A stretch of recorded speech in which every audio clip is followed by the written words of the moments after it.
It's a crisp fall morning. You've just arrived in the city where history and innovation thrive, and you look forward to seeing friends and taking in the sights. First on the itinerary is a tour of one of the most infamous places in Canada. You've been looking forward to spending 2 hours in one of the oldest prisons in the world. You walk up to the imposing limestone building, surrounded by barbed wire. From 1835 and up until 2013, it housed some of the most dangerous criminals in Canadian history. But now, it's deserted. As you walk through the metal gates, nervous laughter ripples through the crowd. Your first stop is the private family visit room, which has been preserved, minus the bolted-down tables, when inmates still occupy the facility. Footsteps echo through the hallway and the rooms, which still have graffiti on the walls. You make it to the vaulted heart of the prison with its brick-laid ceilings, which are truly remarkable. In awe of the guardhouse, under the central dome, connecting the 4 cell block buildings, you become separated from the tour group. But then, out of the corner of your eye, you see something. Instinct tells you to stay in place, but curiosity gets the better of you. You take a step towards the cell block. Suddenly, the lights flicker, and you hear what you imagine to be the jingling of keys. Then you see it, a shadowy figure menacingly coming towards you. You feel nauseous as fear churns in the pit of your stomach, a warning against the unnatural presence that now surrounds you. You're not the first person trapped here, and you won't be the last.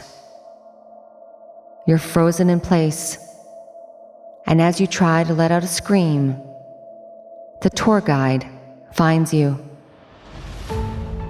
I'm Nadine Bailey, and this is Haunted Canada. Join me as we delve into the chilling depths of the Kingston Penitentiary.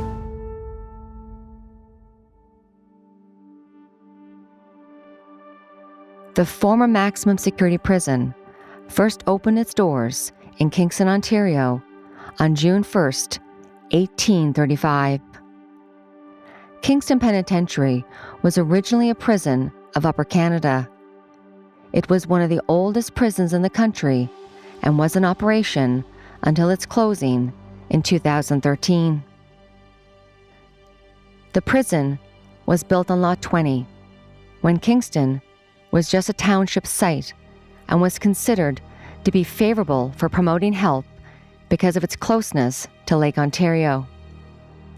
Kingston is a region rich in deposits of the finest limestone in the world, which is why so many of the heritage buildings in the area are built with it, including the prison. It's also the reason the material gives the city its nickname, Limestone City. When the prison opened in 1835, only 6 prisoners were admitted. In the 1800s, Kingston Penitentiary had both men and women quarters, and also imprisoned children as young as 8 years old for things such as pickpocketing or stealing a loaf of bread. Over its 178-year history, the prison has housed some of Canada's most notorious criminals and killers, including Paul Bernardo and Clifford Olson. Paul Bernardo made national and international headlines when he was finally arrested. Between May of 1987 and December of 1992, he killed 3 women and sexually assaulted at least 18. During that period, authorities did not have any admissible evidence identifying Bernardo as the perpetrator of these crimes. On February 1st, 1993, the first clue was discovered. The Center of Forensic Sciences advised police that there was a match between Bernardo's DNA and some of the rapes which occurred in Scarborough, Ontario. However, this was not enough to connect him to the killings. So investigators turned to his then-wife, Karla Homolka, who had invaluable information but was also considered an accomplice. On May 14, 1993, the prosecutors agreed that in exchange for her cooperation and testimony against Bernardo, she would plead guilty to 2 counts of manslaughter and receive a sentence of 12 years imprisonment. The deal would come under major scrutiny when critical new evidence was found over a year later. On September 1st, 1995, Bernardo was convicted of 2 counts of first-degree murder and sentenced to life imprisonment without eligibility for parole for 25 years. He was also found to be a dangerous offender and sentenced to be detained in a penitentiary for an indefinite period of time. He was also convicted of manslaughter in the 1990 death of Tammy Homolka, Karla Homolka's 15-year-old sister. Bernardo began his sentence at Kingston Penitentiary, and when it closed, he was transferred to nearby Mill Haven.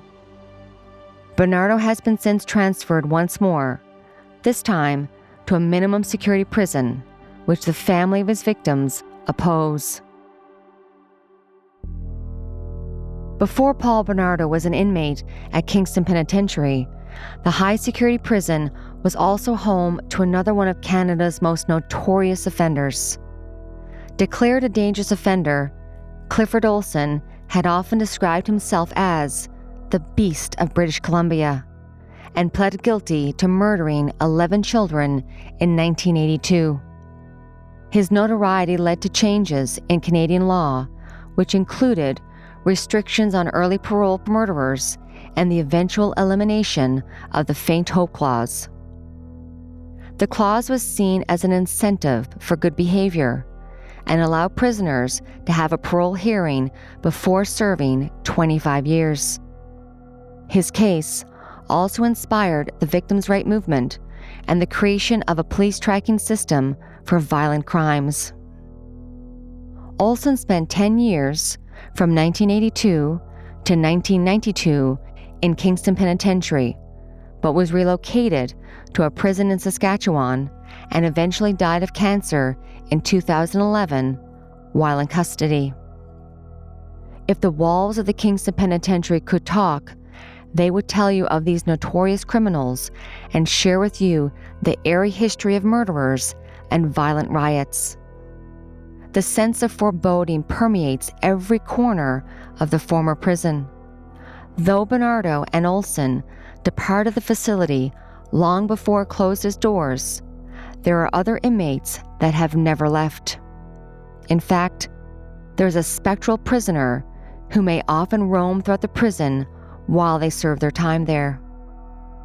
His name is George Huell. Huell was convicted of rape in October of 1887 and sentenced to life imprisonment. Life in prison didn't inspire Huell to engage in good behavior. In the first decade of his sentence, he received nearly 24 disciplinary reports, and he had a long history of violence. He hit a prisoner in the head with a hammer in 1888. In 1895, he was punished for attempting to throw another inmate over the balcony of a gallery.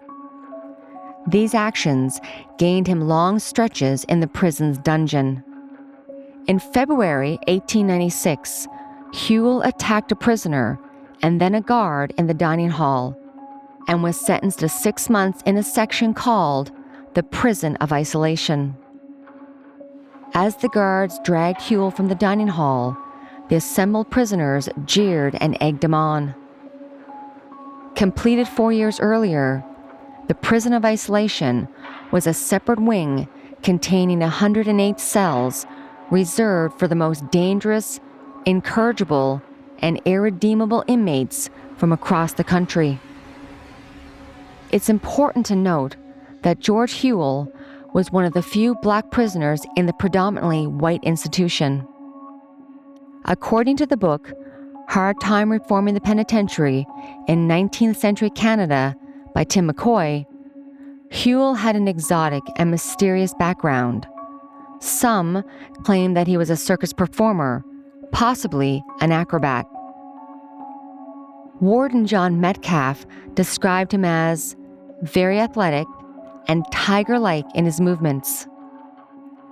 After the altercation in the dining hall in early 1896, Huell served his time in the prison of isolation and spent his days sewing shirt sleeves. He received no visitors except for the keeper of the prison of isolation, the prison doctor, and various guards. 6 months was the usual time spent in the isolation wing. Prisoners with no disciplinary reports were usually returned to the general population. However, by October 1896, Huell had already spent 7 months in the isolation wing and felt despondent. Release from the prison of isolation was supposed to be under the authority of the warden, but a negative disciplinary report from the keeper could extend the sentence and even keep prisoners isolated indefinitely. Overseeing Huell's time was A.D.O. MacDonald, who some described as a domineering and manipulative tyrant who would frequently goad prisoners into anger and then report on them, thereby delaying their chances of returning to the regular prison population. Huell's delayed release from isolation was made worse by medical complications he believed were being ignored. On the morning of October 8th, he wasn't feeling well, and he complained about a terrible chest pain. The doctor arrived at 10 a.m. After examining him, he concluded that there was nothing wrong with him. By lunch, Huell was still in his bed, and guard John Donnelly scolded him. An angry Huell demanded to see the warden, and Donnelly reported the incident. It earned Huell another month in the isolation wing. At the news of his punishment, he became inconsolable and in despair. It soon turned to anger. As Huell sobbed uncontrollably, Donnelly wrote a second disciplinary report and again read it out loud. Donnelly left to deliver the second report to the warden as another staff member tried to calm Huell down. Huell cried out, "You are trying to kill me. Oh God, send me to hell before you allow me to get out of here alive." Upon hearing the crisis report, Warden Metcalf ordered Huell to be removed and sent to the dungeon. The officers arrived to find that the situation had deteriorated. George Huell was in his cell, clutching massive tailor shears that he used for his work. Guards entered the cell and ordered Huell to drop the shears and surrender. When he did not submit, a guard drew his revolver and fired, hitting Huell between the cheek and the ear. "You have me now," Huell gasped as he fell forward. "You done this," he said to Hughes, before collapsing into the keeper's arms and losing consciousness. He was rushed to the penitentiary hospital, where he died later that evening with a bullet lodged in his brain. However, there are reports that as George laid on the cold cement floor, gasping for air, the rage and the anger persisted, and with his last few breaths, Huell swore revenge and said that he would come back and haunt the prison. As the years passed, the legend of George Huell grew within the prison walls.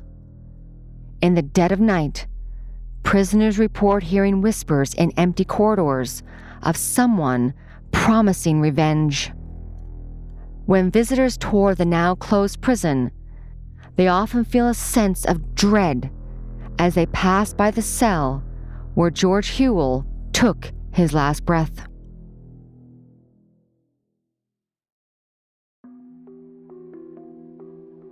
George Hewell isn't the only spirit said to haunt the Kingston Penitentiary halls.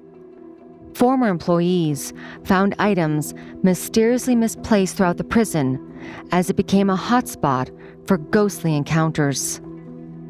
They have also experienced the air inside the prison walls become extremely cold during the summer months, as if icy tentacles have taken hold of the icy anger permeating the cells, accompanied by the sounds of footsteps echoing in the corridors.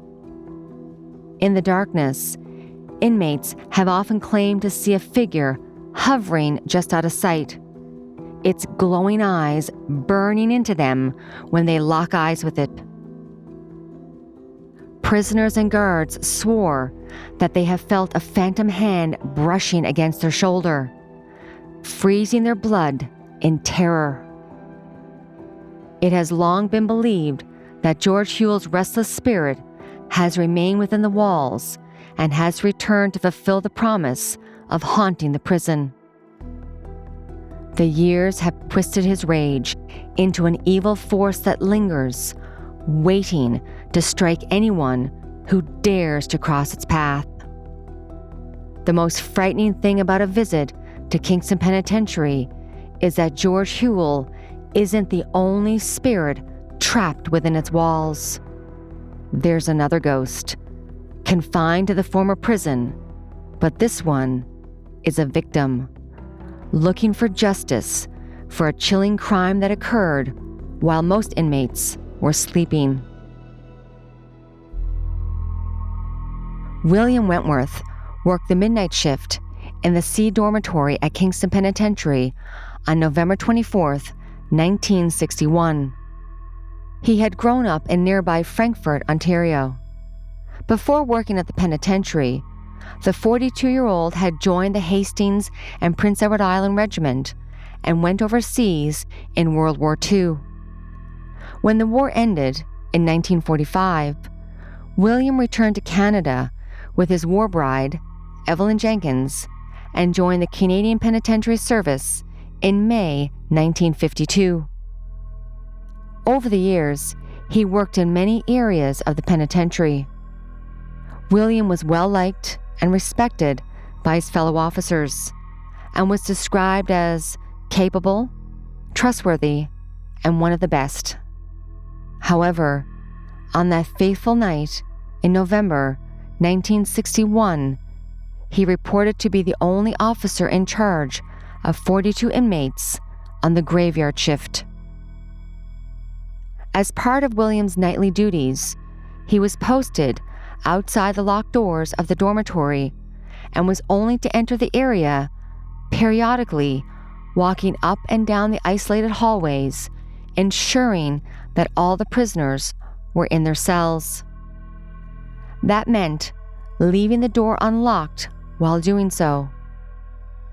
At the stroke of 12:30 a.m., a veil of darkness enveloped the prison as William embarked upon his nightly ritual. The eerie silence shrouded William's imposing figure, casting shadows along the dimly lit corridors. Every footstep created a haunting echo, amplifying the tension that hung thick in the stagnant air. The metallic clinging of the keys at his side was a chilling warning of what was to come.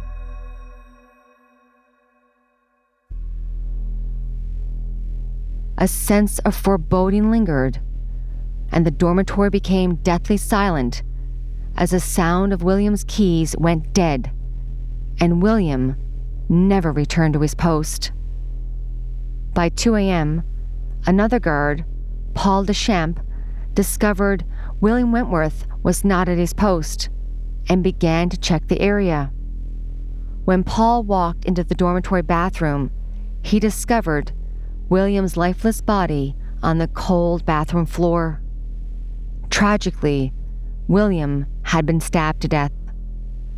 The evidence discovered in the bathroom spoke of a struggle between William Wentworth and his unknown assailant. Rumors swirled, fueled by a cryptic message from David McLean, an inmate who suggested a violent confrontation had taken place between William Wentworth and another prisoner.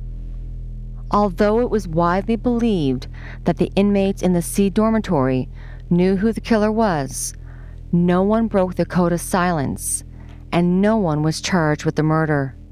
Meanwhile, the bereaved family held a funeral service at the Cataraqui United Church, and William was interred at the Cataraqui Cemetery in Kingston.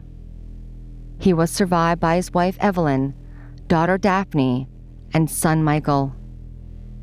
The years went by, the case went cold, and then, 32 years later, on November 10th, 1993, the Kingston Wag Standard headlines read, "Police Solve 1961 Murder."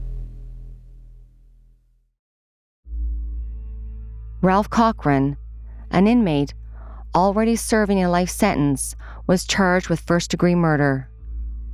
Deputy Chief Bill Hackett with the Kingston Police told reporters that he never stopped hunting for the guard's killer. The case was stayed during a motions hearing and has never been reopened. William Wentworth never saw justice, but it is believed that his spirit still roams Kingston Penitentiary to this day. A shadowy figure from Dormitory C held a dark secret, possibly knowing the elusive killer's identity. William Wentworth never saw justice, and it is believed that his spirit still roams Kingston Penitentiary to this day. A shadowy figure from Dormitory C held a dark secret, possibly knowing the elusive killer's identity. Yet, the truth remained a mystery, shrouding the killer's identity. The walls themselves seemed to whisper of the horrors that lurked within, a haunting reminder of the darkness that lingered in the heart of the prison. William Wentworth's tormented soul still wanders the corridors, forever trapped in the prison where he was so tragically murdered. Like George Hewell, it is believed William's presence is felt by visitors brave enough to visit the Kingston Penitentiary, who often feel icy cold spots in the area where he was found. Many of these cold spots materialize in thin air, sending shivers down their spines. On other occasions, the faint sound of keys jingling can be heard echoing throughout the empty halls. Many believe it is William Wentworth's spirit performing his nightly duties, walking up and down the corridors like he did before he was so brutally murdered.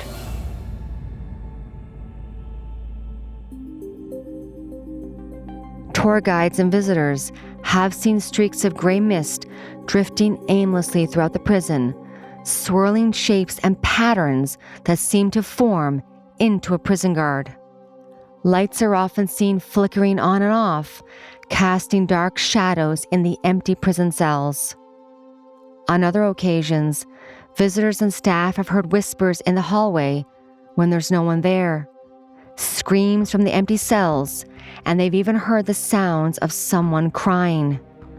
Yet, the one thing that terrified and baffled visitors and employees alike is how inexplicably unsettled they feel upon visiting the former high-security prison. They describe a sudden wave of nausea, followed by a feeling of crushing sickness, crawling on their insides as if being inside the prison walls is making them sick. Many tourists report that when exploring the cells, they become so overwhelmed with the feeling that they have to run out into the prison yard just to get some fresh air. It has also been reported that when people are in the women's washroom and looking in the mirror, that they'll often see a man standing behind them, wearing a prison uniform. Still, when they turn around, there's nobody ever there. With so much despair and darkness living within the walls for almost 2 centuries, a certain amount of bone-chilling energy is to be expected. The Kingston Penitentiary is shrouded in the macabre. If you dare to visit, you at least know the names of 2 spirits trapped within its corridors, waiting for the veil between the living and the dead to reveal their tormented spirits. The lingering presence of George Huell and William Wentworth looms within the haunted prison to this day. Enter the haunted prison if you dare. But remember, once you step foot into the realm of the paranormal, there's no way of knowing what may accompany you on the way home.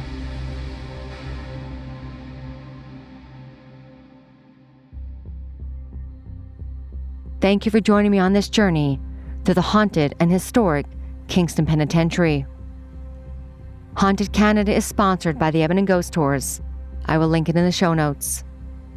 Haunted Canada is written and produced by me, Nadine Bailey, with senior producer Delia Vasquez. Production and sound design is by Rob Johnston, with help from Rosalind Kufer.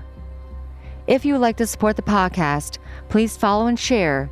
And if you can give us a like and a 5-star written review, that's always appreciated.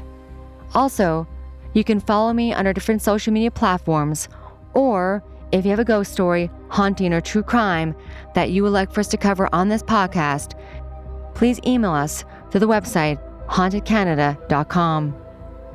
Thank you from all of us at Haunted Canada and Curious Cast. Have a good night, everyone, and stay haunted.